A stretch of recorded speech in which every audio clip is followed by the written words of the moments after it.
Ayan. Good morning po sa ating lahat. Natin yung Great is Thy Faithfulness.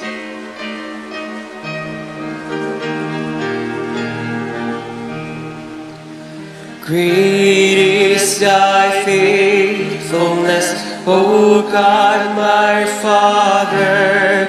There is no shadow of turning with Thee. Thou changest not, Thy compassions, they fail not. As Thou hast been, Thou forever will be. Great is Thy faithfulness, great is Thy faithfulness.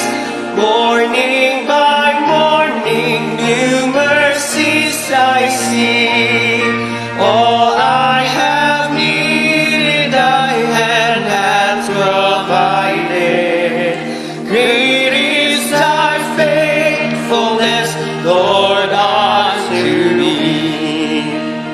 Summer and winter and springtime and harvest, sun, moon, and stars in their courses above, join with all nature in manifold witness to Thy great faithfulness, mercy, and love. Great is Thy faithfulness, great is Thy faithfulness. Morning by morning, new mercies I see. All I have needed, Thy hand hath provided.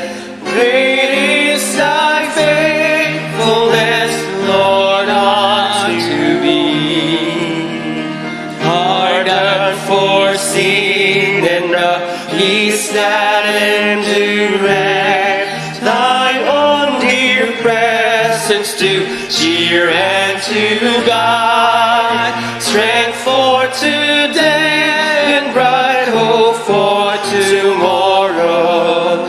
Blessings all mine with 10,000 beside. Great is Thy faithfulness, great is Thy faithfulness. Morning by morning, new mercies I see. All I have needed, Thy hand hath provided. Great is Thy faithfulness, Lord, unto me. Mabuhay pa sa salamat sa ating mga sa umagang ito. Morning po sa inyong lahat dyan, nasa kanilang mga tahanan, no? At tayo po ay, ang ating pong mensahe ay patungkol po sa family, ano? Ito po ang huling mensahe ng ngayong ang ating pong series, no? Ang ating tema, no? Ang title po ng ating pag-usapan doon po sa ating ang tema po ay family and beyond. At ngayon pong umaga, ang pag-uusapan po natin ay patungkol po sa unity. Unity in the family. Ayan, no? So, unity. Ano ba yung unity? Yung pagkakaisa. Sama-sama. Togetherness. Kailan ngayon tayo ay disunity? Ano lang kami dito? 3. Ano? Alright. So, ang tawag sa amin ngayon ay alay. Sabi nga ni Pastor Abby, double pay kami ngayon. With hazard pay. Finance, with hazard pay kami ngayon. Umayos kayo. Alright, sige po. Tayo po ay manalangin. Tayo po ay lumapit sa Panginoon. Lord, Ama naming banal, makapangyarihan sa lahat. Salamat po muli sa pagkakataon na although Panginoon, kami po ay nasa pandemya, salamat po sa opportunity na makapagsamba pa rin sa inyo, Panginoon, sa Espiritu at katotohanan. Pagpalain niyo po ang bawat isa, Panginoon, yung mga nakikinig sa kanilang mga tahanan at patuloy pong yung naabot po ng mensahe o ng broadcast na ito, ikaw po ang magpala.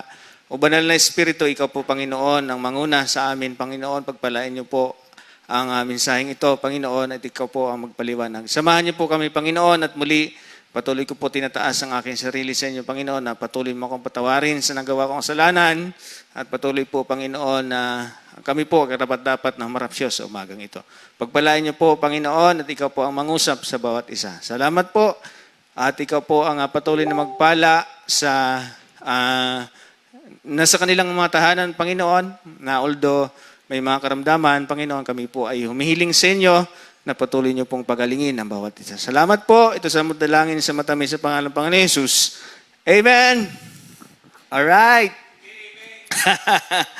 Alright, and sabi po sa Psalms, no? Psalms 133. Ang title po ng ating pag-usapan ay Unity in the Family. O yung pagkakaisa, being together, no? With someone or something, hindi sila divided. It denotes harmony. Yan. So, ang sabi po sa Psalms 133 verse 1. Ayan. Ang sabi po riyan. Saan ko babasahin dito? Ayan. Ang sabi po riyan, narito, napakabuti at napakaligaya kapag ang magkakapatid ay sama-samang namumuhay ng nagkakaisa. Wow! Isang magandang tanawin na nakita ni David na sama-sama o nagkakaisa, no? Ang bawat magkakapatid. Siguro ito yung ating ultimate dream bilang pamilya, bilang church na ang sabi po riyan, napakaligaya kapag ang magkakapatid ay sama-sama namumuhay na nagkakaisa. Yan. Walang gulo, no? Hindi nag-away-away, hindi nagsisigawan. Walang tampuhan. Pero wala naman natang ganun eh. Pero this morning, I want to encourage you, no? Kasi, di ba, yung mga pangyayari sa atin, paligid, na we are, natatakot tayo. So, isigwi ko muna ng kaunti para tingnan natin yung salita ng Diyos na patuloy wag tayong matakot. Kasi pag minsan natatakot tayo, nawawala tayo sa direksyon. O baga, nawawala sa atin yung normal na isip. No? Naghahari sa atin yung katakutan. No? Tatakot tayo dahil sa pangyayari sa ating paligid. No? But ang sabi ng salita ng Diyos sa Matthew 6:27, tingnan po natin. Ang sabi po riyan, who of you by worrying can add a single hour to his life? So, ibig sabihin, kahit na anong gawin nating takot or pag-worry, still, ang ating buhay ay hawak pa rin ng Diyos. So, alam mo, dapat pa rin ang ating pananampalataya sa Diyos o pagtitiwala sa Diyos ay mangingabaw. Mangibabaw. Alright? Ang sabi po sa Matthew 10:28, no? Para lang tayo ma-encourage na wag masyadong matakot, no? Ang sabi po riyan, and do not fear to those who kill the body, but cannot kill the soul. But rather fear him who is able to destroy both soul and body in hell. So wag na tayo matakot sa ang kaya lang naman i-destroy sa atin ng COVID is yung ating katawan. But the soul, he cannot touch it. But ang dapat nating katatakutan, fear him. Matakot tayo sa Diyos. No? Yan. Matthew 10:29. No? Hanggang, I think 33 yan. Yan. Sabi po riyan, Are not sparrows sold for a copper coin, and not one of them falls to the ground apart by your Father's will? Ito yung pinakamura, ano yung copper coin. Sinasabi, sa Tagalog po, ayan po ay kusing. No? Ang pag binasa natin sa Tagalog. Hindi ba pinagbibili ng isang kusing ang dalawang maya? Ngunit isa man sa kanila ay hindi nahuhulog sa lupa na hindi batid ng inyong Ama. So yung pangyayari sa buhay natin ngayon ay alam ng Diyos. Tama po ba? Hindi yan alam ng Diyos na kailangan mo ng kagalingan. Tama po ba? Ayan. So huwag masyadong matakot. Ano? Sabi po riyan sa 30, and even the very hairs of our head are all numbered. So don't be afraid, sabi sa 31. So don't be afraid. You are worth more than many sparrow. Mas mahalaga ang buhay mo sa Panginoon. Kaya kung kailangan mo ng kagalingan, kalakasan, ay ibibigay yan ng Panginoon. 32. Ito ang mabigat po. Moreover, acknowledges me before men, I will always acknowledge him before my Father in heaven. But whoever disown me before men, I will disown him before my Father in heaven. So, dahil nga sa takot natin, no, nawawala nating focus sa Panginoon. Ano? Pero dapat siya ang ating focus. Siya ay makapangyarihan, no? Alam niya ang nangyayari sa ating buhay. No? Sabi po riyan, ano sabi kanina? Yung ating buhok ay alam ng Panginoon. Sabi diyan, and even the very hairs of our head are numbered. And then, ang sabi po riyan, sa ating, sa Matthew 10:39, alright, paki-slides. Ayan, sige. Alright. Ang sabi po riyan, ang nagsisikap magligtas ng kanyang buhay ay mawawala nito. At ang mawala ng kanyang buhay dahil sa akin, ang makatagpo nito. So, ibig sabihin, ang buhay natin, kapatid, ay hindi natin hawak. Still, God is in control. No? So, nawa ay mayroon tayong napulot doon kasi nga ayaw natin na, manggigibabaw sa atin ng takot. Alright? So, balik po tayo sa ating lesson about unity in the family. Ayan. So, sa ating pananaw, yung bang unity ng family ay posible pa kaya? Yung pagkakaisa. No, kapag pinakwento sa atin, yung bawat isa ng pamilya sa atin, ano kaya ang may kikwento natin? No? Sadly, when we think about family, we have different perspective or pananaw. Kasi nga, iba ang pagpapalaki sa atin. No? Maring ang iba ay, pag sinabi nilang tatay, iba yung kanilang pananaw sa tatay. Pag pinakwento sa'yo, how about your mother? Iba rin ang pananaw. Kasi nga, yung pangyayari sa loob ng pamilya, minsan yun ang ating nakukopya as tayo'y lumalaki. No? At sa scripture po, pag pinag-aralan natin yung mga storya, dito natin makikita how devastating yung effect ng sin sa family. No? At ito ang naging problema, no? I think chapter 1 ang tulang ang walang kasalanan, no? So that's how sin destroy the design ng Panginoon sa family. No, kaya pag inisip natin sa sitwasyon natin ngayon, family, possible pa kaya na, magkakasundo. No? Kasi pag tinignan natin sa Biblia, yung mga istorya nung creation, no? When Adam and Eve sinned, Anong respond ni Adam kay Eve, no? Nung nagkasala si Eve, sinisi niya kaagad. No? And then, yung kanilang anak, pinatay yung isa. No? And then, pagdating naman kay Abraham, God's chosen men, married to wives. No? Breaking God's design.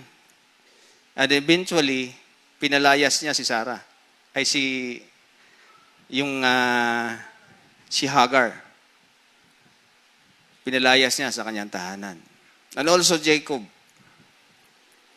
Jacob has married several wives. And then, eventually, yung kanyang mga anak, yung kanyang bunsong anak ay binenta ng magkakapatid doon sa kay Potiphar. So it seems to be na when it comes to family, nasira because of sin. Yun yung ating problema ngayon. The effect of sin in the family. Sa panahon natin ngayon, iba na ang definition ng marriage. Pinilit baguhin ang definition ng marriage, ng kasalanan. It between a man and men. Di ba? So, ganun ang nagagawa ng kasalanan, no? Ganun ka tindi na ng effect ng kasalanan sa family, no? So, kailangan natin ito munang daanan, no? Bago natin i-discuss yung rule, no? Kasi kailangan, when we think about unity, dapat mayroon tayong rule na sinusunod sa pamilya natin. Di ba? Pero pag ito po ay hindi natin nagawan ng solusyon, no? Na ang tanging solusyon ay to have relationship sa Panginoon. Ano ba ang kanyang disenyo sa family? And how can we have that relationship God meant for us? No? Yung bang relationship ko sa family ko ay nagre-reflect sa akin bilang Kristiyano? Kasi ganun dapat eh. Di ba ba? So if you want to have unity in your family, you have to reflect the original design ng Panginoon or original blueprint na dinisenyo ng Panginoon sa family. But it was broken by sin. Destroyed by sin hanggang ngayon. Kaya ang sabi diyan sa ating binasa sa Colossians 3 verse 1, sabi riyan, since then you have been raised with Christ, set your hearts on the things above, where Christ is seated at the right hand of God. Set your heart. Since then you have been raised with Christ. Ibig sabihin, ano ba sa Tagalog yung raised? Muling binuhay ng Panginoon. So, ibig sabihin, hanggat hindi natin nagagawan yan ng paraan yung sin, it will destroy our family. Kahit anong gawin natin na magplano ng magandang pamilya, magplano ng kung ano pa man, hanggat yung relationship natin kay Kristo ay hindi na ayos, there's a tendency na ito'y sirain ng kasalanan. Sabi riyan. So, ibig sabihin, yung audience ni Paul dito po sa Colossians, nung sinulat po nito ay mga Kristiyano. Nung ibig sabihin, mayroon silang relationship sa Panginoon. Sabi diyan, since you have been raised with Christ, set your hearts on the things above, with Christ is seated on the right hand. Kung mapapansin niyo po, inuna muna itong binigay ni Paul bago yung role ng family. Yung relationship ng bawat isa. Kasi nga po, yung relationship po ng bawat isa sa Panginoon, malaki pong epekto doon po sa family. Di po ba? When a believer was saved, he was identified with Christ or recognized with Christ. Ang sabi po sa Ephesians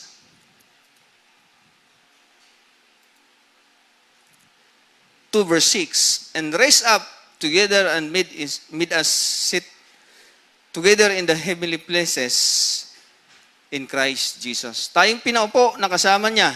Tayong muling binuhay na kasama niya at pinaupong kasama niya at sangkalangistan kay Kristo Jesus. So, ibig sabihin, you have that relationship sa Panginoon. However, that relationship, hindi lang dapat yan ay idea or dito lang sa ating isipan. It should be affect on the way we thought, the way we decide. It should be change us. It should be nakikita sa ating pamumuhay. No? Dapat yung sinasabi diyan na tayo'y kasama ni Kristo. Sabi niya, pinaupong kasama niya. Dapat nagre-reflect sa ating buhay. Kaya nga sabi sa verse 2, ano sabi diyan? Set. Colossians 3 verse 2. Set your mind on the things above, not on the things on earth. It should change the way the person thinks. Ang dapat ang nakaset sa kanyang isip ay yung things above. Ano ba yung things above? At saka things on earth. Sinabi rin yan ni Paul. Di po ba? Ang sabi riyan sa Colossians 3 verse 5. Put to death, therefore, whatever belongs to earth, to your earthly nature. Ito na, sexual immorality, impurity, lust, evil desires, and greed, which is idolatry. Sa tingin niyo po ba mga kalakihan, pag wala ito sa atin, maayos ang ating family? Hindi po ba? So kaya binigay ni Paul ito para pagdating sa family ay maayos na. Ang intindihin mo na lang yung role mo. Napag-uusapan natin na diniscuss ni Pastor Abby nung nakaraan, but i-expound lang natin ng kaunti. Kasi we are looking or thinking of unity in the family. Sabi po sa 6, because of this, the wrath of God is coming. 7, you used to walk in this way in the life you once lived. So, yung mga bagay na yan, yung binanggit yan sa 5, because of God, because of this, sabi doon, earthly nature, the God's wrath is coming. No, so, wag nawa na mangyayari na sa atin yung mga ganung bagay. Ano pa? Sa verse 8. But now, you must rid yourself of such things, of this, anger, rage, malice, slander, and filthy language from your lips. No? So, dapat hindi na yan, no? Nakikita sa ating sarili. Eh, paano na lang pag hindi Kristiyano ang napili mo? Na pag nagmura ay malutong. Yun ang mabigat. Kaya mamaya, pag-aralan natin, so dapat ang guide natin, no? Yun yung salita ng Diyos pa rin sa pagpipili ng ating partner. Kung magiging partner sa buhay, para hayahay ang buhay mo. Sabi diyan sa Tagalog, huwag kayong magsinungaling. Saan ba tayo? Colossians 3 verse 9. Do not lie to each other since you have taken off your old self with its practices. So wala na dapat yun, dapat hinubad na. No?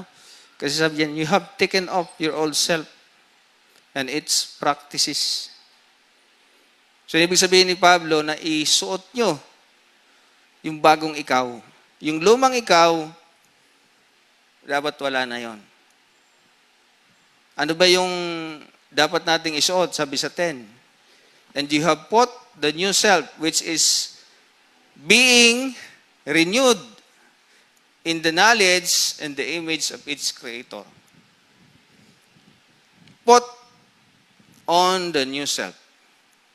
Being renewed in the knowledge and the image of its creator. Ano ba ang image ng ating creator? Yung ba ay physical? Yung ba yung nakikita natin sa picture na long hair? It talks about God's character. Ano ba yung kanyang image? Ano ba yung kanyang karakter? God is love. No? Yun ang ibig sabihin ni Paul. Ngayon, kung naisuot natin to, yung original design that was destroyed by sin, at ngayon they are being renewed in the knowledge, in the image of God and its creator. Sa tingin po ba pag ang sinunod natin o nangyari sa atin yung image o ang gusto ng disenyo ng Diyos sa tao before it is destroyed with sin, sa tingin mo ba maayos ang pamilya natin? Ang sabi dyan? The image of its creator. Ano ba yung imahe ng ating creator? God is love. God is love. No? It talks about God character. Kaya nga mayroon tayong karakteristik na mayroon din ang Diyos. Kasi nga nung create niyan, dun sa Garden of Eden, ang sabi niya, let us create man in our own image. No? Kung mayroong pag-ibig sa Diyos o na-experience natin ang pag-ibig ng Diyos, do you think mayroon din pagmamahalan sa family? And it's everyone sa family? Magkakaroon kaya ng unity? Tama po ba? What's next? Verse 12. Therefore, as God's chosen people, holy and dearly beloved, clothe yourselves with compassion. So ito na yon. Compassion, kindness, humility, gentleness, and what? Patience.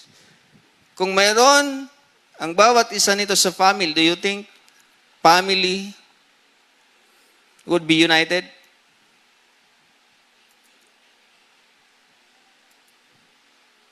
You see? So kailangan ang bawat isa ay may experience muna natin yung pag-ibig ng Diyos. In order to have the unity in the family, ang sabi ni Paul, you need to be raised with Christ. You need to be saved. Sabi sa 13, bear with each other and forgive whatever grievances you have against one another. Forgive us the Lord, forgive you. Do you think kung mayroon tayong mga karakteristik na ganito, madaling magpatawad? Di po ba? And sabi sa 14, all over of this virtue put love, which binds all together in perfect unity. Wow. All over of these virtues put on love, which bind them all together in perfect unity. We're looking for unity in the family. We need to be created and we need to be renewed in the image of His creature, which is yung love. Sabi dyan, together in perfect unity. No? So, yung mga bagay na experience natin dyan, it should be reflect on how our relationship based on the reality dun po sa katayuan natin kay Kristo. We should make every decisions, whatever decision na hindi maapektuhan yung ating kapayapaan kay Kristo. Ang sabi dyan, we must let the word of Christ dwell us richly. Diba? Sabi sa 16. Sabi sa 15, let the peace of Christ roll in our hearts. Dahil pag mayroong kapayapaan na kay Kristo lang matatagpuan, I think yung family natin ay maayos. Since as members of one body, we are called to peace and be thankful. Ang sabi sa 16, let the word of Christ dwell in you richly as you teach, admonish one another with all wisdom, as you sing psalms, hymns, spiritual song with gratitude in your hearts to God. So ito yung ating things on earth. Yung ating purpose. We must let the word of Christ dwell in us richly. It must be our desire to know the word of God more and more daily and allow it to flow out of our lives. We must do everything in the name of the Lord Jesus Christ. We must seek His glory in everything we do. Thus, that is the priority na sinasabi ni Paul. Think of this thing. Dapat yun ang ating maging priority as heavenly citizens. That should be affect on my family, yung position na yon. So ngayong umaga, we try to understand at we try to, look doon sa guidelines ng Panginoon sa tulong ng Banal Espiritu. Kasi nga po, ang kasalanan ay talagang, yan ang dahilan kung bakit nasira ang family. We try to understand, sa biyaya ng Panginoon, how sin destroyed the family. Hanggat hindi natin na-experience ang pag-ibig ng Panginoon sa ating buhay or kaligtasan, mayroong kaguluhan sa ating pamilya. Believe me or not. Yun po ang salita ng Diyos ang sasabi. Ang sabi po sa Genesis 4 verse 7,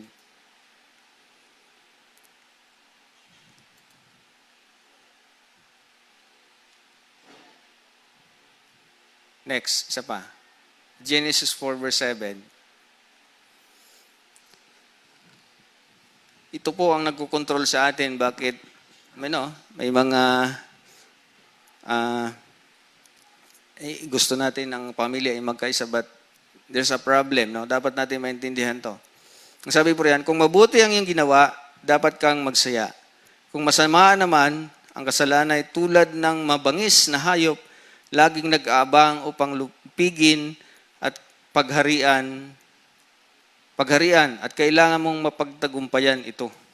So yun ang kalagayan ng tao, Ang sabi diyan, sin will control you. Pagharian.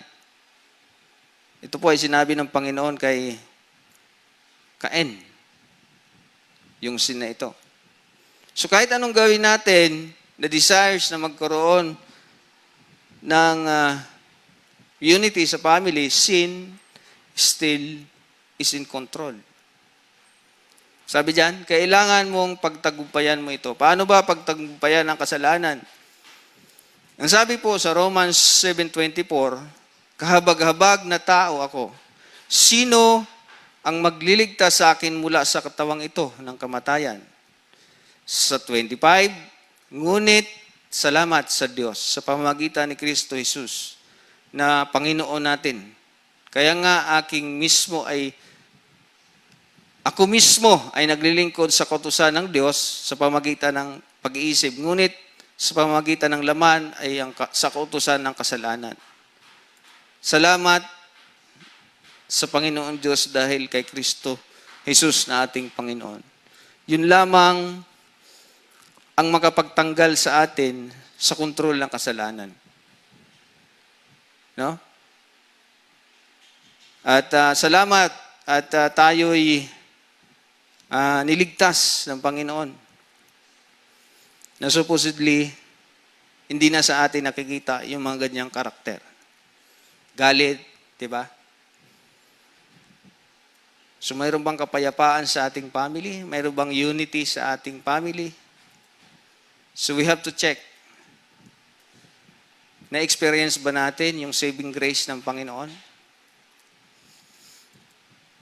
You know?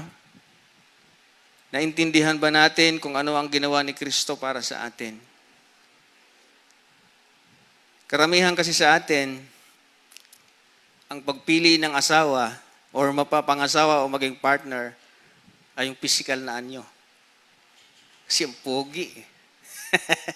Kasi ang ganda.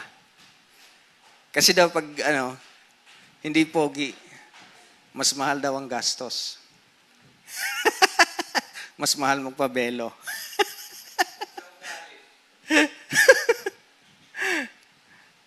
Ang gagawin na lang daw, sisira na lang.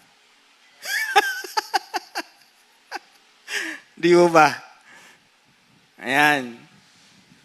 So yun ang ating batayan minsan, Hindi na natin batayan ang salita ng Diyos. No? So pagpatuloy natin,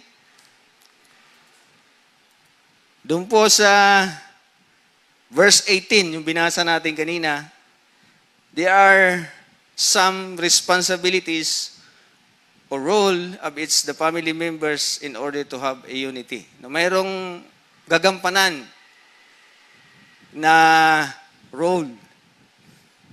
No, ang sabi po riyan, ang sabi diyan sa verse 18, wives, submit to your husband. So the wife, ang kanyang duty is to submit. Wife duty to her husband is to submit. Bakit siya magsasubmit sa kanyang husband? As it is fitting into the Lord. Ano ba yung sa Tagalog niyan? Napakaganda na sa Tagalog niyan. Yan ay nararapat sa Panginoon. So ibig sabihin, magsasubmit ka, hindi dahil gwapo yung asawa mo. Dahil yan ay kalugod-lugod sa Diyos. Dahil yan ay inutos ng Diyos. Submit is just like in the military, na yung ranggo. Hindi mo inaano yung tao kung siya mahina o malakas, but yung ranggo ang nirerespeto mo. Ibig sabihin, nagpapasakop ka. Kung mababa ang ranggo mo, nagpapasakop ka sa high rank para magkaroon ng unity or maayos, walang chaos, walang kaguluhan. Kasi pag walang authority dyan, walang magulo. So ganun din ang disenyo ng Panginoon. Ang husband, dinisenyo siya para manguna.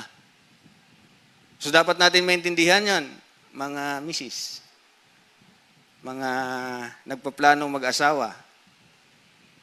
Ang lalaki ay iba yung pagka-wired sa kanya o pagka-disenyo. Ang sabi dyan sa Genesis 1:26, Then God said, let us make men in our image according to our likeness. Let them have dominion over the fish, the sea, over the birds of the air, over the cattle, over all the earth, and every creeping things that creep in to the earth. So yun ang kanyang pagka-design sa kanya. So dapat, irespeto natin yon. Na talagang ang lalaki ay dinisenyo siya para manguna. Dominant. Dominanti. Iba yun, dominanti nga. Dominant, no? Pag yan ay binaligtad natin, dinodumina mo na yung asawa mo or anuman, ay nabaliktad na yung disenyo ng Panginoon. Kaya doon na nagkakaroon ng sigawan. No? nag-aaway. Di ba? Kasi nga, sinira mo yung disenyo ng Panginoon eh. Ang disenyo sa lalaki ay siya ay maging leader or maguna or authority sa family. Di po ba? Ngayon, ang babae ay, sabi diyan sa Genesis 3:16, basahin po natin. Genesis 3 verse 16, the woman he said, I will greatly increase your pain and childbearing. With pain you will give birth to children, and your desire will be for your husband, and he will rule over you. So noon pa man, bago pumasok ang kasalanan, at sa pagkatapos ng kasalanan, ang role ng lalaki is, sabi diyan, he will rule over you. Your desire, your husband. Ano ba ibig sabihin ng desire? Pagnanais. No? Maaring ito ay negative or positive, no? 'Di ba? Yung sinful desire. 'Di ba? Maaring it talks about human character, maaring positive na desires. No? At mabigat yung sinful desire, no? Maybe your desire is to control your husband. Yun na. Magbabayad. Ayan. So yun, no? So yun ang ano, ang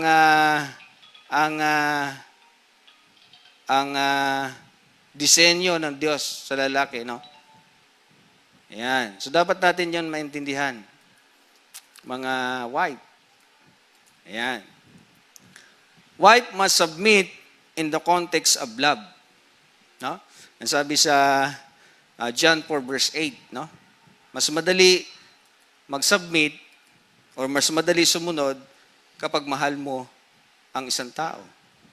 Ang sabi doon sa John 4 verse 8, whoever does not love does not know God, because God is love. Alam mo kung bakit madali sumunod sa Panginoong Hesus, sa kanyang Ama, dahil mahal niya ito. Di ba? Ang sabi doon sa Philippians 2:8 and 9, and being found in the appearance as a man, he humbled himself and because became obedient to death, even to the death of the cross.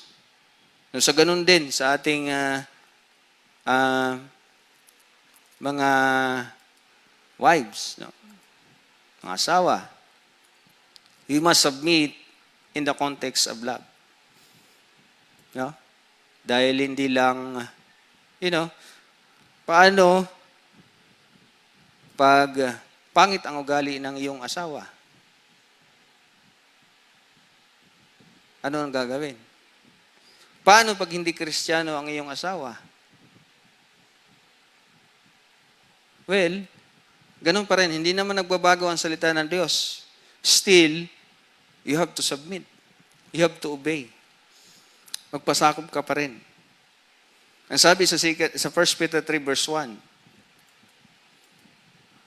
gayon din naman, kayong mga asawang babae, pasakop kayo sa inyong sariling asawa, kahit na ang ilan sa kanila ay hindi susunod sa salita, upang mahikayat ng walang salita sa pamagitan ng ugali ng kinikilalang asawang babae. Sa kapag nakita nila ang dalisay at magalang ninyong mga pag-uugali. So ganun pa rin. Hindi nagbabago ang salita ng Diyos. Dapat sundin nyo pa rin sila. Dapat makita sa atin yung paring buhay Kristiyano natin. Kasi once yan ay makita sa atin, sabi diyon, dalisay ang ating pag-uugali, ay maaari mo silang mawitnessan, mahikayat ng walang salita sa pamagitan ng inyong pag-uugali. No, kung ikaw ay may asawa na hindi Kristiyano, kung ikaw ay Kristiyanong babae, ang sabi diyan, sumunod magpasakop pa rin sa iyong asawa. Pasakop kayo sa inyo inyong sariling asawa, ang sabi diyan. Kaya mahalaga ang pagpili ng ating asawa. Mahalaga na ang batayan natin para walang kaguluhan sa pamilya pagdating sa ganitong pangyayari. Alam mo, ang Kristiyano minsan, dalawa lang ang pupuntahan yan. Pag ang asawa mo ay hindi Kristiyano, it's either ikaw ang maimpluwensyahan or ikaw ang maka-impluwensya. It's either ikaw ang madala or siya ang madadala mo. Kaya ang sabi ng Panginoon, di ba? At especially doon sa mga plano ng gusto mag-asawa. Sabi nga to, pumasok sa tahimik. Pero magulo. Para walang gulo, para tahimik talaga, sundin natin yung salita ng Diyos. Yun lang naman ang ating guidelines eh. Huwag na natin intindihin, no? Kasi ang minsan nga, sinabi natin kanina, ang tinitingnan niyo natin, yung physical na anyo. Minsan nakakabulag yun eh. Di ba? Ang sabi ni Paul, no? At ito po ay doon sa mga nagpaplano sa ating mga young pro na mag-asawa. Sa Chosen ba mayroon na? Sa wide jump. Ayan.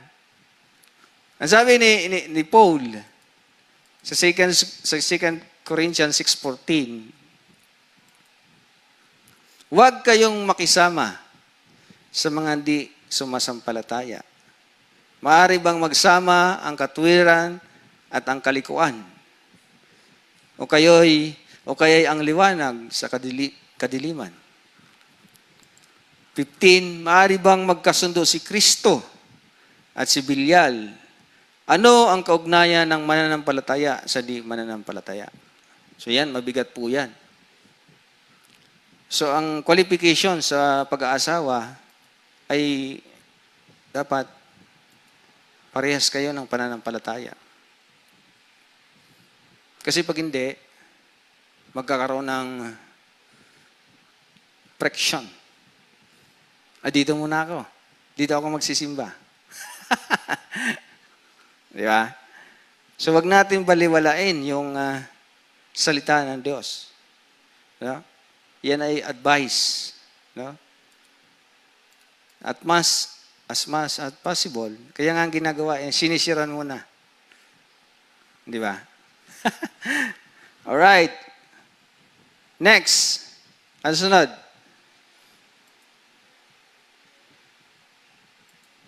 Husband's duty to his wife.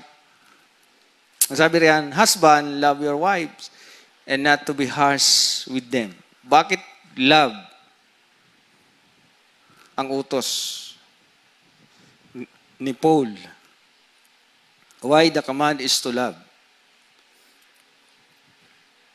Dahil nga, doon sa context ng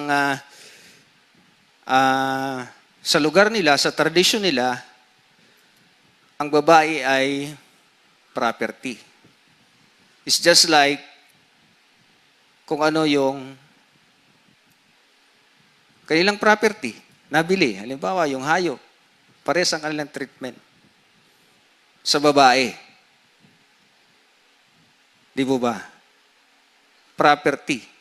Kaya ang utos ni Paul, it goes beyond to the teaching doon sa kanyang panahon. Doon sa utos ng mga Jewish o Greek society. The command is to love his wife. Yun ang utos sa mga Kristiyanong lalaki. Kasi nga, yung treatment sa asawa ay pag-aari. Property. Laruan. Diba? Kaya nga, sabi doon sa Ephesians 5:25, husband, love your wives, just as Christ loved the church and give himself up her. 25, to make her holy, cleansing her by the washing with the water through the word, So, ibig sabihin, yung salita ng Diyos, 27, and present to her himself as radiant church without stain or wrinkles or any other blemish, but holy and blameless. 28, in the same way, husband ought to love their wives as their own body. He loves his wife. He loves himself. Ang utos dyan is to love as Christ loved the church. Paano ba nilove ni church nilove ni Christ ang church? Sabi diyan, give up his life for the church. So it denotes sacrificial love.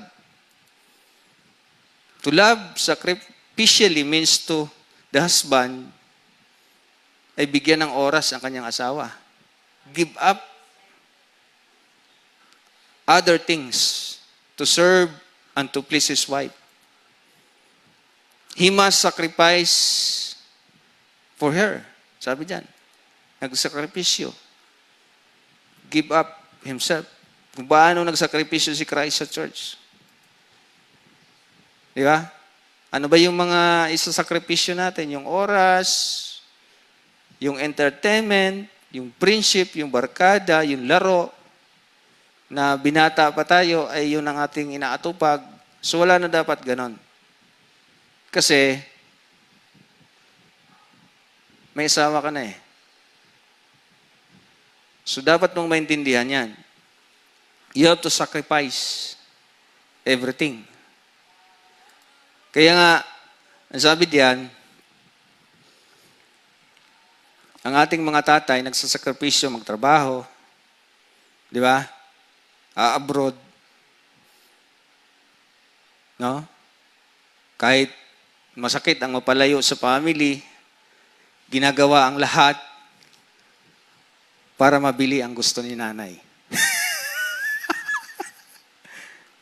Sakripisyo, ano? Mayroon akong picture na nilagay dyan. So, ganito daw itsura ng bago mag-asawa. Boyfriend and girlfriend pa lang. Pero nung mag-asawa na, ano nangyari? Ayan.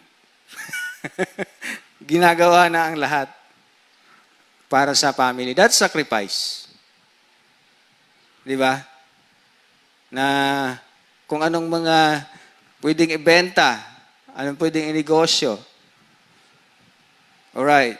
Ginagawa ng lahat. Alright. Pangatlo, para magkaroon ng unity, children's duty to his parent. Ang sabi dyan, Colossians 3:20, children, obey your parents in everything, for this pleases the Lord. Bakit ka mag-o-obey? Dahil ito ay kalugod-lugod sa Diyos. Yun ang responsibility ng mga anak sa kanyang nanay at sa kanyang mga gulang. Ibig sabihin, irespeto mo ang kanilang authority. Bakit ganon ang sabi ni Paul? So bilang mga Kristiyano, dapat sinusunod natin ang ating mga magulang.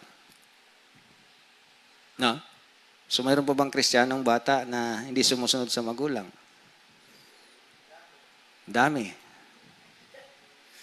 The reason why Paul give obedience, it is please the Lord. Because children, Christian children, that have relationship with God, they should not be identified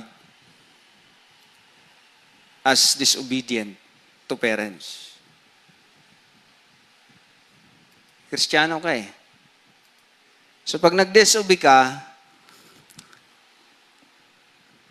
ano ang treatment sa iyo ng Bible? As children. Hindi ko ata na ilagay dyan. Basahin ko na lang. Ang sabi sa Romans 1:28, furthermore, since they did not think, Romans 1:28, kung mayroon kayong mga Biblia, pwede nyo sundan dyan. Furthermore, since they did not think it worthwhile to retain the knowledge of God, He gave them over to a depraved mind to do what ought not to be done. They have become filled with every kind of wickedness, evil, greed, and depravity.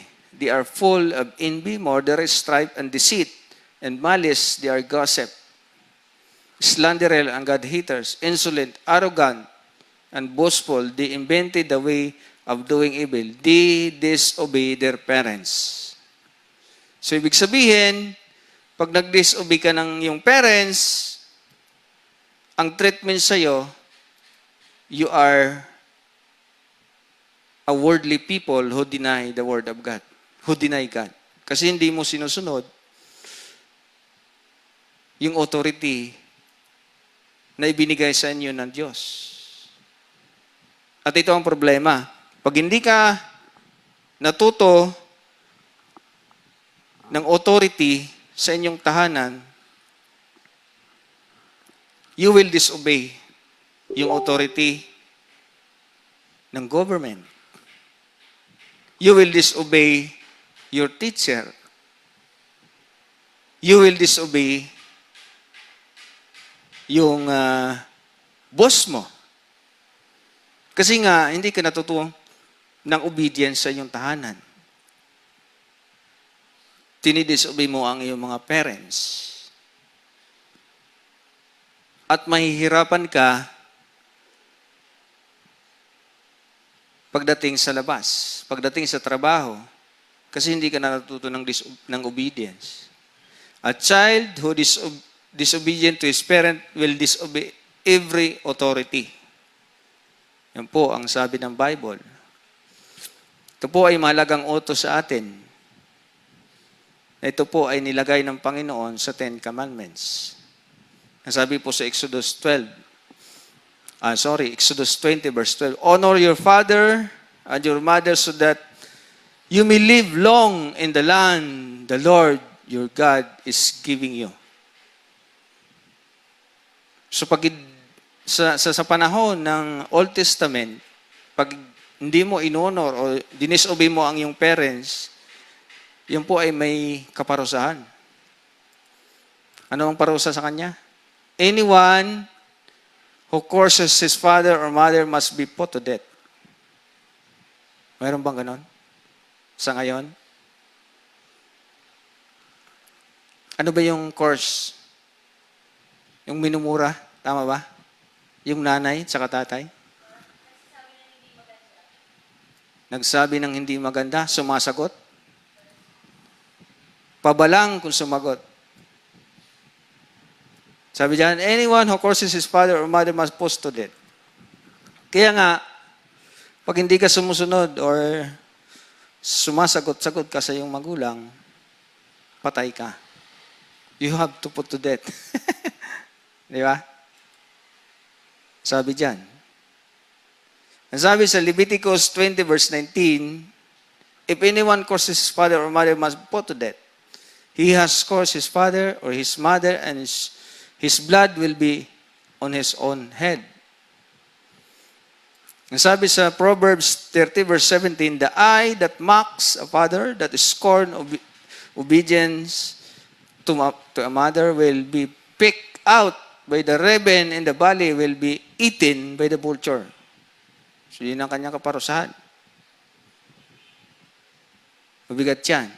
Kaya ang sabi sa Ephesians 6 verse 1, mga anak, sundin ninyo ang inyong mga magulang, alang-alang sa Panginoon sapagkat ito ang nararapat. Sa 2, igalang mo ang iyong ama't ina at ang unang utos na may kalakip na pangako.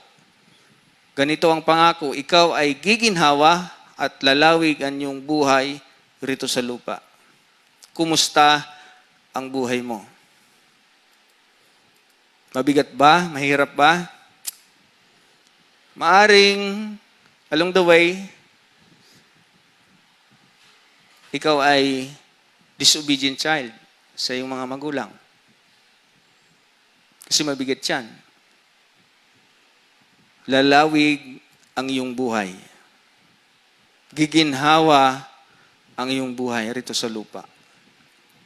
Kumusta? Kaya nga pag, di ba, pag namatay ng magulang, Yung malakas ang iyak, yun daw ang ano eh. Maraming kasalanan sa magulang. Mag-ingat po tayo. Igalang po natin ang ating mga magulang. Kasi sila ang representasyon ng Diyos dito sa lupa. Di ba? Parents' duty to their children. Ano naman ang duty ng mga magulang doon sa kanyang mga anak? Ang sabi po riyan, fathers, do not embitter your children or they will become discouraged. Ano ba yung embitter? No? Sa Tagalog, maganda. Mga ama, huwag ninyong ibunsod sa galit ang inyong mga anak. Baka manghina ang loob nila. So, ibig sabihin, embitter is to pasakitan. Ibunsod sa galit. Ano ba yung mga provoke sa yung insight, no? Ano ba yung mga bagay-bagay na magpapagalit sa mga bata? Pag hindi mo pinagpalaro. Yung ba yun? No? Paano ba sila, parents, provoke their children, paano ba? No? Ayan. Sa ibang ayan. Colossians 3:21, di ba?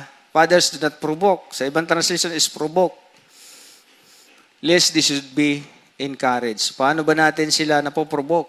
O paano ba sila maaring magalit sa atin? Yan. Colossians 3:21, mga ama, huwag ninyong ibunsod sa galit ang iyong mga anak, baka manghina ang loob nila. Yan, nilagay ko pala. Sa Ephesians 6:4, do not exasperate your children. Instead, bring them up. So, dapat yung palang gagawin. Bring them up in the training and instruction of the Lord. So, turuan patungkol sa Diyos. How parents provoke their children. Paano ba napoprovoke na mga nanay, mga tatay, ang kanilang mga anak? Sige, Ayan. How parents provoke their children by abusing them or giving them improper discipline. No, pag sinalitaan natin ng masama, o either verbally or physically, hindi naman masama ang mamalo, pero dapat in the context pa rin of love. Huwag naman mamalo ng walang kasalanan. Yun ang mabigat. Di ba? Kaya nga, ang binigay na ang bigay na instruction sa atin, dapat ang pipiliin mong partner sa buhay ay yung na-experience talaga ang Panginoong Hesus. No? Embitter, abusing them or giving them improper discipline. Di ba? Hindi tamang pagdisiplina, doon sila nagagalit. Maaring,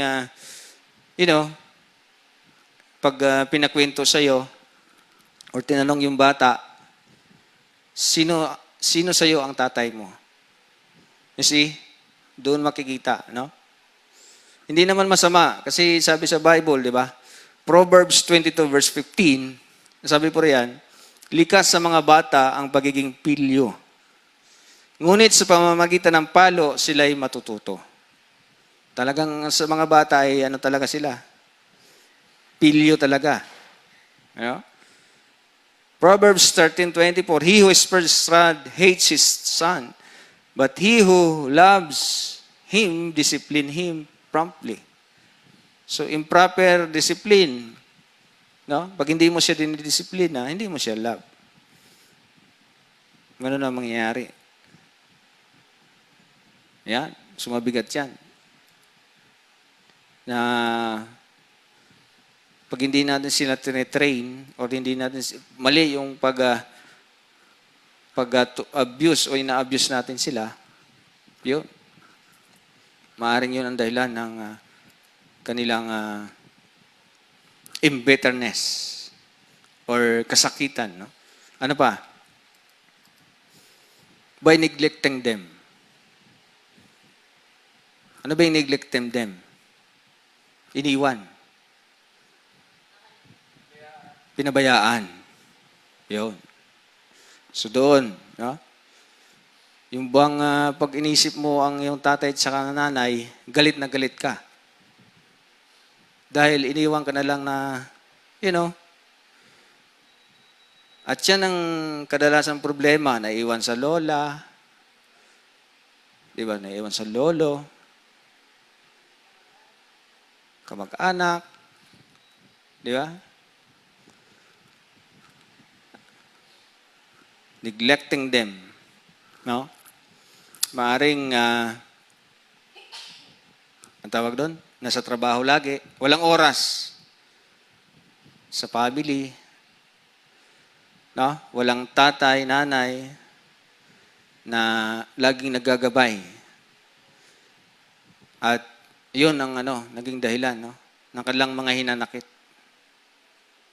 Di ba? Naalala niyo yung bata na kininto sa atin ni Pastor? Yung nag-ipon siya. Tinanong siya, tatay, magkano bang isang araw mo sa sa trabaho? Nag-ipon yung bata. Tatay, pwede bagtang sa oras ng isang araw. Makuha ko lang yung oras nyo. Yan. So yun, mabigat po yun. No? So, at tama-tama, dahil nga ngayon ay pandemya, sama-sama sa sa family, no? Nandiyan kayo, united kayo sa family, no? Ayan. Ito pa, by showing favoritism towards other siblings. Yan. Nag-aaway. Isa sa mga dahilan ng pag-aaway, no? At biblical po yan.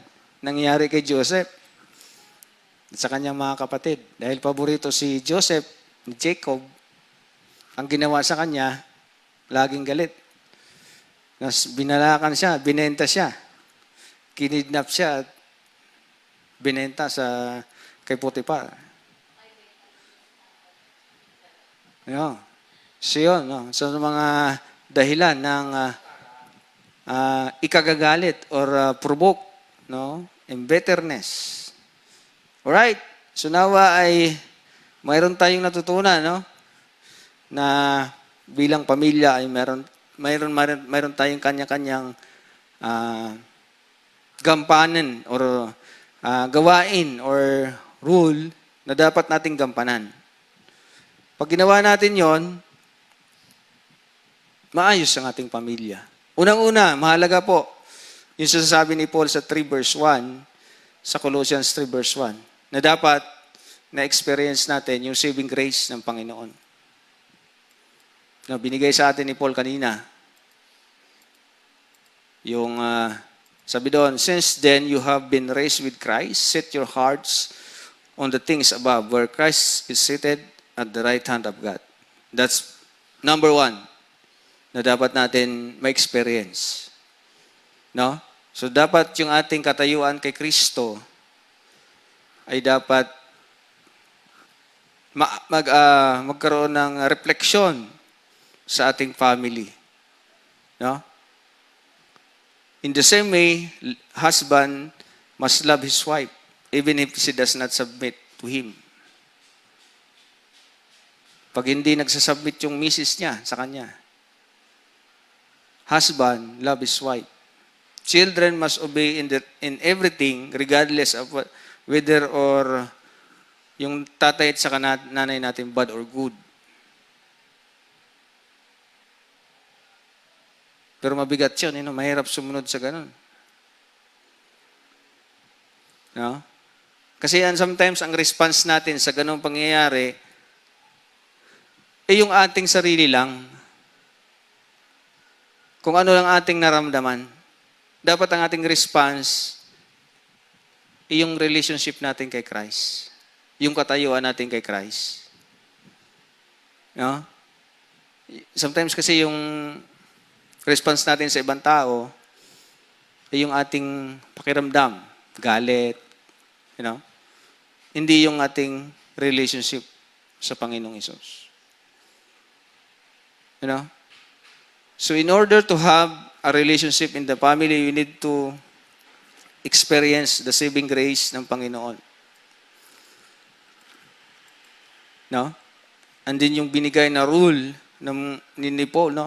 Wife, submit to your husband. Husband, love your wife and not be harsh to them. Children, obey your parents. In everything, parents, don't provoke your children. Let's pray. Lord, salamat po sa oras na inalaw nyo na kami po ay makapag-aral ng iyong salita. Panginoon, tinataas ko po sa inyo ang family ng Lakeview Southern Baptist Church, ang kanya-kanyang pamilya, Panginoon, na buklurin niyo po, Panginoon, ang inyong pag-ibig at patuloy po namin ma-experience ang inyong pag-ibig para po ito ay maibahagi din namin sa bawat pamilya. Salamat po, Panginoon, at salamat po sa kaligtasan na na-experience namin dahil sa inyo, dahil mahal mo kami, Panginoon.